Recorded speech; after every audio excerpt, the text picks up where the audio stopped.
사무엘하 15장 말씀 제목은 서원이라는 제목이 되겠습니다. 소원이 아니라 서원. 이 서원을 제가 친구약성경 전체를 이렇게 정리해 보니까 서원은 네 가지가 핵심이에요. 첫 번째는 서원은 첫째 여호와와 나와의 약속이다. 내가 여호와와 약속한 거예요. 스스로. 그 다음에 두 번째 그러므로 서원한 것은 반드시 지켜야 된다. 세 번째 지키지 않으면 죄가 된다. 네 번째 그러므로 함부로 서원하지 말아라. 이게 핵심입니다. 여러분 서원은 뭐냐면은 내가 선하게 믿음으로 살겠다고 그래서 내가 이 일을 함으로써 더 선하고 믿음의 사람이 되겠다고 자신이 스스로 여호와와 약속하는 게 서원이에요. 그러니까 참된 서원은 뭐냐면 내가 이 일을 행하여서 여호와 보시기에 더 선하고 믿음으로 사는 사람이 되겠다고 스스로 다짐하고 약속하는 게 서원이에요. 참된 서원이에요. 성경에서 말하는 서원입니다. 그런데 오늘 다윗의 아들 압살롬이 다윗왕에게 이렇게 말합니다. 내가 여호와께 서원한 것이 있사오매 내 헤브론으로 내려가서 그 서원한 것을 이루게 하소서. 그렇게 말을 해요. 이것만 보면 압살롬이 서원을 했고 서원한 것은 반드시 그대로 지키라고 했기 때문에 그 서원을 지키는구나 이렇게 생각할 수 있잖아요. 오늘 본문 말씀을 보면은. 그런데 이 압살롬은요 서원한 게 뭐냐, 자기가 헤브론으로 내려가서 왕이 되겠다는 거예요. 왕이. 그러니까 지금 왕은 이스라엘의 왕은 누굽니까? 다윗이죠. 여호와께서 기뻐하시고 여호와께서 세운 왕이 누굽니까? 다윗입니다. 여호와께서 다윗은 내 마음에 합한 사람이다 이렇게 말씀하셨죠. 그러면서 다윗을 내가 들에서 양을 치는 목동인 너를 이스라엘의 목자로 세웠느니라 이렇게 말씀하시죠. 여러분 이게 사실이잖아요. 여호와께서 사무엘 선지자한테 너는 이새의 집에 가서 그 아들들 가운데서 기름을 부어서 왕으로 예선하라 그렇게 말씀하세요. 그래서 내려갔는데 그 집에 가보니까 맏아들 첫째 아들이 왕감이야. 사무엘 선지자가 보기에도 기름을 부으려고 하니까 아니라, 둘째도 부으려고 하니까 아니라, 다 아니라 한 거예요. 이 애는 아들이 없느냐라고 이새에게 물어보니까 말째가 있는데 말째, 막내죠. 들에서 양을 치고 있나이다. 그 뭡니까? 막내는 사랑을 받고 자라잖아요. 근데 천덕꾸러기가 된 거죠. 그리고 지금 다른 아들들은 다 집에 있는데 말째인 막내인 다윗만 들에서 양을 치고 있는 거예요. 여러분 말씀드린 듯이 이 광야는 어떤 것입니까? 낮에는 극심한 더위, 밤에는 극심한 추위가 날마다 반복되는 곳이에요. 그것은 온통 먼지, 모래바람 뿐입니다. 그곳에는 물도 부족하고 먹을 양식도 부족합니다. 제대로 먹을 수 있겠습니까? 제대로 씻을 수 있겠습니까? 그리고 저녁에는 악한 짐승으로부터 양들을 지켜야 되기 때문에 밤잠을 자지 못해요. 제대로 잘 수가 있겠습니까? 그리고 그 양들의 배설물은 얼마나 더럽고 냄새가 심하겠어요. 그러니까 극한 직업이죠. 극한 직업. 극한 직업 중에서 최고의 극한 직업이라 그럴 수 있죠. 그렇게 말할 수 있는 극한 직업을 가지고 있었는데 이제 왕으로 예선합니다. 그 말째를 내게 데려오라. 사무엘이 말하니까 이 말째 다윗을 데려오는데 여호와께서 뭐라고 하냐면 사람은 외모를 보거니와 나 여호와는 중심을 보느니라. 그러면서 기름을 부어 왕으로 예선하라. 여호와께서 뭐라고 하냐면 자, 사람은 외모를 보거니와 나 여호와는 중심을 보느니라. 우리 여호와는 외모를 보지 않고 중심을 보셔요. 사람은 중심을 볼 수 없기 때문에 외모를 보고 판단합니다. 그러나 우리 여호와는 마음의 뜻과 생각을 다 감찰하시고 마음의 중심을 하시고 마음의 중심의 진실함을 원하십니다. 불꽃 같은 눈으로 다 감찰하고 알고 보고 계십니다. 그래서 마지막 때의 만물이 그의 앞에서 벌거벗은 것처럼 다 드러나리라 말씀하셨습니다. 우리의 심장과 우리의 폐부와 우리의 심령과 우리의 모든 것을 다 꿰뚫어 보시고 아시는 분이세요. 그런데 왕으로 예선했는데 어떻게 됩니까? 아, 이제 고생 끝 행복 시작. 아닙니다. 여전히 다윗은 들에서 양을 치고 있었어요. 그냥 기름 부음만 바른 거예요. 그런데 어느 날 아버지가 블레셋과 전쟁터에 나간 형들의 안부를 물어보거라. 그러니까 이 지긋지긋한 이제는 내일은 휴가다 자유다 이럴 수 있잖아요. 아니라 다를까 아침에 일찍 일어났어. 얼마나 지긋지긋했으면 그러면 그렇지 일찍 떠나려고 징그럽다 징그러워 그럴 수 있잖아요. 그런데 다윗은 아침에 일찍 일어난 이유가 그 양들을 양치는 자들에게 다 맡기고 전쟁터로 갔다는 거예요. 우리 주님은 중심을 보시는데 다윗에게 보잘것없는 정말 천한 그 양을 치는 목동의 삶이 주어졌잖아요. 근데 그 일에 최선을 다하고 성취함의 열매를 맺은 거예요. 그걸 보시는 거예요. 여러분 충성이 뭔지 아십니까? 우리가 믿음을 가지고 순종하는 것이 충성이에요. 성경적으로 말하면 충성은 뭐냐? 믿고 순종하는 것이 한 단어로 말하면 충성이에요. 근데 진짜 충성이 뭔지 아십니까? 구체적인 매뉴얼이 뭔지 아십니까? 충성은 최선을 다하고 성실함의 열매를 맺는 것이 충성입니다. 주어진 일에 대해서, 내게 주신 일에 대해서, 내게 맡긴 일에 대해서 내가 최선을 다하고 최선을 다할 뿐만 아니라 거기서 열매를 맺는 것이 충성이에요. 그런데 참된 충성이 있는가 하면은 거짓 충성이 있거든요. 참된 충성은 앞에 수식어가 하나 붙어요. 진실함으로 최선을 다하여 성실함의 열매를 맺는 것이에요. 그런데 아니 최선을 다하고 성실함의 열매를 맺은 것 같은데 정말 충성하는 것 같은데 그 사람이 겉과 속이 달라. 외식해요. 그래서 진실함이 없이 가짜로 지금 보여주기식으로 최선을 다한 것처럼 보이고 열매도 있는 것처럼 보이는 거야. 근데 사람은 속아도 우리 여호와는 속지 않습니다. 그러니까 나는 중심을 본다는 거예요. 응? 여러분 교회를 보면 구약 시대에 이 성막을 만들 때 구약 성경 보면 이렇게 나오죠. 해막, 장막, 성막, 증거막 이렇게 나오거든요. 단어가 똑같은 것을 그렇게 표현해요. 그 다른 의미를 알아야 되겠지만 자 해막이에요. 첫 번째 해막. 이게 뭐냐면 이 해달 있죠. 해달. 물고기 해달 있잖아요. 물고기 비슷한 거. 해달의 가죽으로 해달의 가죽으로 텐트 천막을 채우는 게 성막이에요. 그러니까 회색이거든요. 회색. 보잘것없어. 그게 마르니까 진한 회색도 아니고 얼룩달룩한 그냥 울퉁불퉁한 그런 회색이에요. 그걸로 이렇게 성막을 만들어놔요. 그러면 멀리서 성막을 바라보면 정말 볼품없고 보잘것없는 거예요. 예모로 보면. 그죠? 그러니까 가치가 없는 거야. 그런데 그 안에 뭐가 있습니까? 법궤가 있고 여호와께서 그곳에 임하시고 여호와께서 이스라엘 백성을 만나주시고 이스라엘 백성들의 죄를 용서해 주시고 그들을 구원해 주시고 지키시고 보호하시고 은혜와 복과 생명을 주시는 곳입니다. 그 안 중심이 중요한 거예요. 중심이. 근데 사람은 예물을 보죠. 아이고 보잘것없는 무슨 가치가 있어? 무슨 의미가 있어? 그러잖아요. 그죠? 교회도 마찬가지예요. 우리가 겉만 보면은 어때요? 이야 이런 교회가 있네? 와 그러죠. 근데 그 속이 중요하다니까요. 그 안에 여호와가 함께 하셔야 됩니다. 여호와의 생명이 있어야 됩니다. 여호와가 계시지 않는 것은 교회가 아니에요. 여호와의 생명이 없는 것은 교회가 아니에요.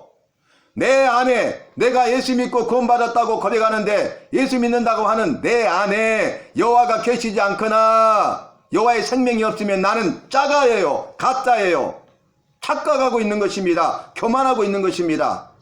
우리가 그걸 알아야 된다니까요. 우리 주님은 교회를 보실 때 중심을 보십니다. 성도들을 보실 때 중심을 보십니다. 나를 보실 때 중심을 보십니다. 예모로 판단하거나 예모로 결정하는 것이 아니에요. 우리 주님은 그 중심을 보는 거예요.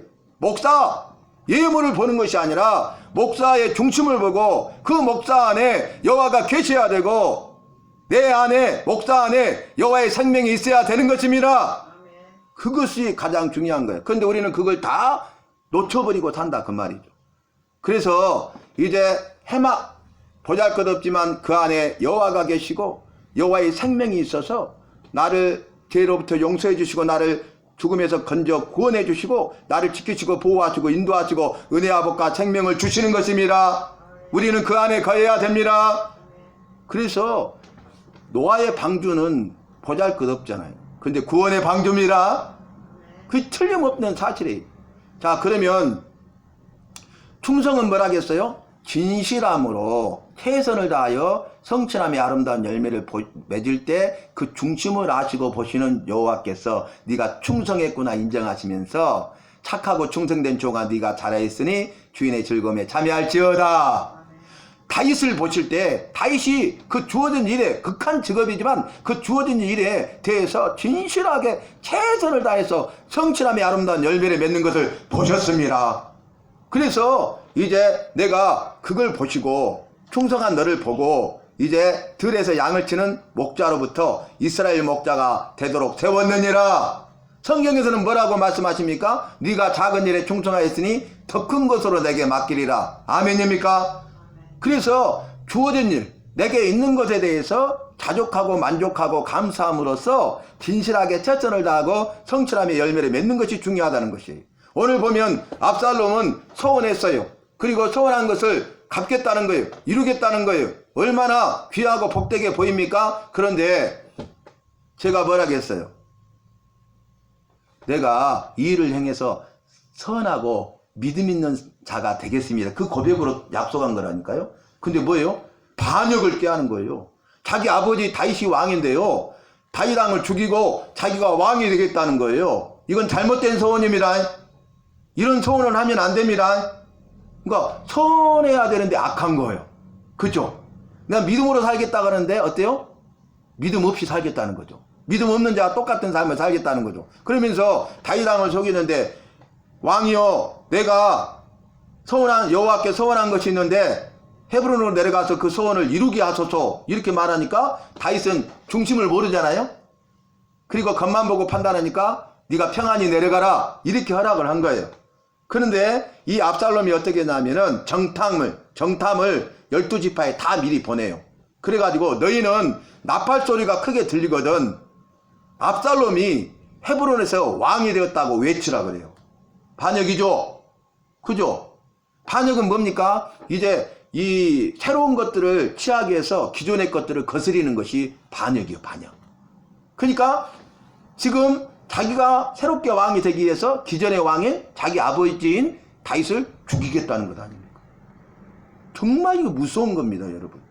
이건 잘못된 것입니다. 그 사람에게는 화가 있으리라 말씀하십니다.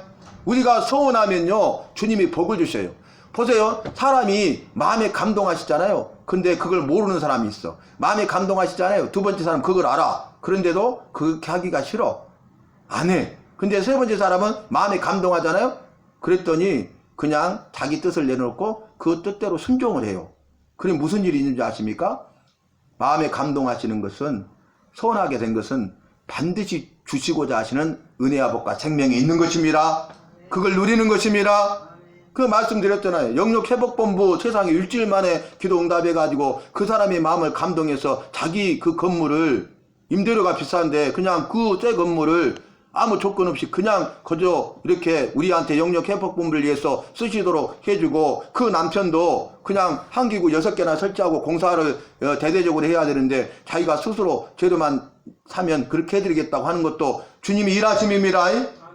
그런데 소원을 한 거야. 자기가 그냥 장소를 제공하겠다고. 그러니까 그분이 내가 마음에 감동이 돼서 여호와께서 내 마음에 감동해서 내가 목사님이 이 좋은 일을 주님이 기뻐하시는 일을 할 수 있도록 한 것입니다. 그건 뭐예요? 여호와께 약속하고 목사님한테 약속한 거잖아요.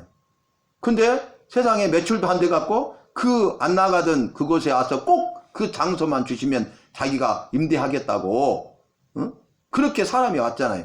근데 그것을 뭐예요? 서원 여호와께 약속하고 그 다음에 목사님에게 약속했기 때문에 그 시험을 이긴 것입니다. 그 다음날도 왔지만은 또 이겨낸 거야. 남편은 아니 저쪽 건물 있으니까 그곳에서 영육회복본부 하더라도 되잖아. 그러잖아요. 장소가 있으니까 내가 다 막아줄 거야. 남편이 그러는 거예요. 20평 막아주겠다고. 그러면 흔들릴 수도 있는데 그분이 흔들리지 아니하였더니 그 다음날 그분이 저 건물에 임대하게 된 거잖아요. 본래 약속을 지킨 것입니다. 오셔서 간증하신 게 뭐냐면은 내가 여호와께 약속했고 목사님한테 약속했는데 이 약속을 지켜야지. 그래서 이겼다는 거예요. 그래서 승리했다는 거예요. 그래서 주님의 살아계심을 체험했다는 겁니다. 놀라운 거예요. 놀라운 거예요. 여러분 보세요. 소원이 바로 이겁니다. 소원은 내가 이 일을 통해서 더 선하고 믿음으로 살겠다고 스스로 여호와와 약속하는 것이고, 그렇기 때문에 이 약속은 반드시 지켜야 됩니다. 사람과 약속도 지켜야 돼요. 그래야 믿을 만한 사람인 거예요. 그래서 하물며 여호와이겠습니까? 그 다음에 세 번째, 지키지 않으면 반드시 죄가 됩니다. 그러니까 소원한 것은 갚아야 돼. 지켜야 돼. 그리고 마지막 네 번째는, 그러므로 함부로 소원하지 말아라. 성경에 맹세라는 말도 나오는데, 맹세도 이 네 가지로 적용하면 돼요. 내가 여호와 앞에 이렇다고, 이것이 사실이라고, 이렇게 하겠다고 약속하는 것이 꼭 하겠다고 약속하시기 맹세입니다. 그러니까 꼭 그 맹세대로 행해야 됩니다. 하지 않으면 죄입니다. 그러니까 함부로 감정적으로 맹세해서는 안 됩니다.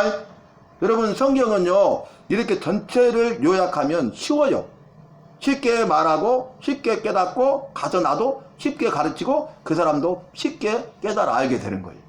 이것이 말씀의 은혜고 말씀의 능력이고 말씀의 역사인 것입니다.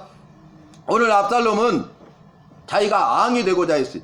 그래서 나팔을 불면은 12지파 내에서 소리를 지는 거죠. 압살롬이 헤브론에서 이스라엘의 왕이 되었다, 왕이 되었다, 이렇게 말하는 거죠. 그리고 나서 어떻게 하냐면 그 책사, 그러니까 전쟁하면은 그 전략을 꾸미는 모사, 책사가 있잖아요. 그 사람이 어떻게 보면 왕의 오른팔이라고 할 수 있죠. 그 사람이 어떤 전략을 세우면 그게 옳다 생각하면 그대로 해서 전쟁에 이기잖아요. 그 사람이 누구냐면 아히도벨이라는 사람이 있는데, 이제 헤브론으로 내려가면서 200명을 초청해요. 같이 내려가자. 그러니까 왕자가 초청하니까 따라가죠. 근데 압살롬이 꾸민 이 일을 알지 못하고 따라만 간 거야. 반역인지 모르고 따라만 간 거야, 200명이. 그리고 나서 많은 사람이 모여있는데 그 다윗왕의 모사, 책사인 아히도벨을 불러요. 그러니까 아히도벨이 그 편에 섭니다. 압살롬 편에. 그래서 사람들이 많이 모이게 되고 반역하는 일이 더 커가니라. 이게 오늘 본문의 말씀이에요. 여러분 보세요. 압살롬이 악한 일을 행하고자 잘못된 나쁜 서원을 했잖아요. 그리고 그 일을 행하잖아요. 그런데 그걸 알지 못하고 그 일에 동참한 자들이 있었습니다.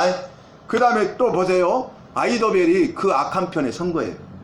여러분, 지금 여호와께서는 다윗을 기뻐하셔서 다윗을 왕으로 세우셨습니다. 여호와는 다윗왕을 통해서 일하고 역사하고 계십니다. 다윗왕을 통해서 여호와께서 하시고자 하는 모든 일을 이루고 계십니다. 그러니까 여호와의 뜻은 다윗왕에게 있습니다. 압살롬에게 있는 것이 아닙니다. 그러면 다윗왕의 편에 서느냐 압살롬 편에 서느냐는 어떤 거냐면요, 내가 다윗왕에 선다는 것은 다윗왕을 위한 것이 아니라 여호와 편에, 진리 편에, 말씀 편에, 믿음 편에 서는 것입니다. 우리는 결단할 때 이것이 정말 여호와가 기뻐하시는 일이냐, 그걸 생각해야 되고, 그래서 내가 여호와 편에, 진리 편에, 말씀 편에, 믿음 편에 서야 되겠다. 이것이 여호와의 편이다. 이것이 진리 편이다. 이것이 말씀 편이다. 이것이 믿음 편이다. 그렇게 판단해서 그곳에 서면 됩니다. 어느 나라 어느 민족이든지 결단할 때가 반드시 와요. 그 결단할 때 우리가 바른 결단을 하기 위해서는 여호와 편에, 진리 편에, 말씀 편에, 믿음 편에 서시기를 바랍니다. 그래서 반역은 뭐냐면 아까 말씀드렸잖아요. 새로운 것을 취하기 위해서 기존의 것들을 거스리는 게 반역이잖아요. 근데 이 반역이 점점 커가니까 반란을 일으킵니다. 결국 그 다음 단락에 반란을 일으켜요. 반란은 뭡니까? 사회나 국가의 질서를 무너뜨리고자 하는 집단적인 행동이 반란이에요. 그죠? 그러니까 다윗왕을 죽이고 압살롬을 왕으로 세우기 위해서 이 사회와 지금 기존의 나라를 뒤집고 전복하는 것 아니겠어요? 그러니까 반란이죠, 반란. 그래서 그 다음 단락을 보면 압살롬이 반란을 일으키고요. 그래서 다윗왕이 도망갑니다. 그리고 압살롬이 왕이 되는 것처럼 보입니다. 그러나 여러분 보세요. 여호와는 살아계십니다. 죄에 대해서 반드시 심판하십니다. 그래서 나중에는요, 아히도벨의 그 좋은 전략을 패하게 하시고 후세라는 사람의 말을 듣게 하세요. 왜냐하면 여호와께서 압살롬에게 화를 내리시기로 작정하셨습니다. 아멘. 그래서 결국 어떻게 됩니까? 이 정말 다윗이 이길 수 없는데 다윗과 이 압살롬의 싸움에서 다윗이 승리합니다. 압살롬이요 노새를 타고 이렇게 가는데 나무가 있잖아요. 높잖아요, 노새. 근데 급히 도망가다가 그 나무 사이에 머리가 끼어버려. 가지 사이에. 그리고 노새는 가버려요. 공중에 달렁달렁 매달려 있어. 요압 대장군이 작은 창 3개를 가지고 와서 찔러 죽입니다. 그리고 구덩이에 큰 구덩이를 파서 던지고 큰 돌무더기를 만들어 버려요. 여러분, 우리가 서원에 대해서 오늘 반드시 배웠습니다. 여러분, 우리가 어떻게 해야 되겠습니까? 서원한 것은 반드시 갚아야 됩니다. 그리고 우리가 참된 서원을 해야 되겠습니다. 그러면 주님께서 약속하시고 주마하신 예비하신 은혜 아버지가 생명을 주시는 거예요. 영육회복본부도 주님께서 내가 생각하는 것이 아니라 주님이 나를 그렇게 일하게 하셨고 주님이 그렇게 훈련시키셨고 그런 가운데서 주님께서 그런 기도 가운데 마음의 감동을 주시고 그래서 그것을 기록하게 하시고 그것을 계속 업그레이드하게 하셔서 결국 이름도 영육회복본부라는 이름을 주셨고, 마크도 여러분 나중에 마크 보실 거예요. 마크도 주님이 주신 대로 제가 그렇게 하신 거예요. 그리고 주님이 주신 지혜로 이 모든 것들을 다 계획하고 준비했는데 이제 여호와의 뜻대로 행하시는데 여호와의 때가 된 것입니다. 여호와의 방법으로 일하고 계십니다. 그래서 우리가 이 큰 비전을 우리가 생각하면서 이 일에 대해서 우리도 나도 잘 훈련되고 우리도 나도 헌신해서 이 주님의 영광과 능력과 승리 가운데 동참해야 되겠습니다. 그러면 주님의 영광과 능력과 승리 가운데 동참할 수 있다는 것이 무한 감사예요. 무한 영광이에요. 내가 이런 위대한 일에 동참해서 주님을 기쁘시게 하고 작은 소자들을 섬기고 죽어가는 많은 영혼들을 구원하여 살려내므로 주님의 나라가 건설되고 확장되는 데 쓰임받을 수 있다는 것이 얼마나 영광입니까? 얼마나 귀하고 복된 일입니까? 그러니까 우리가 여기에 관심을 가지고 이 일에 대해서 정말 열심히 기도하면서 이 일에 동참해서 이 일에 쓰임받는, 그래서 정말로 주님 보시기에 아름답고 귀하고 합당한 믿음의 삶을 사는 믿음의 사람이 되어서 내가 삶이 새로워지고 변화되고 영육이 강건하고 내가 살아나고 그래서 가는 곳마다 내 가정과 자녀손들과 만나는 모든 사람들이 살아나는 일에 헌신하여 쓰임받는 남은 일생이 되시기를 예수 이름으로 마음껏 축복합니다.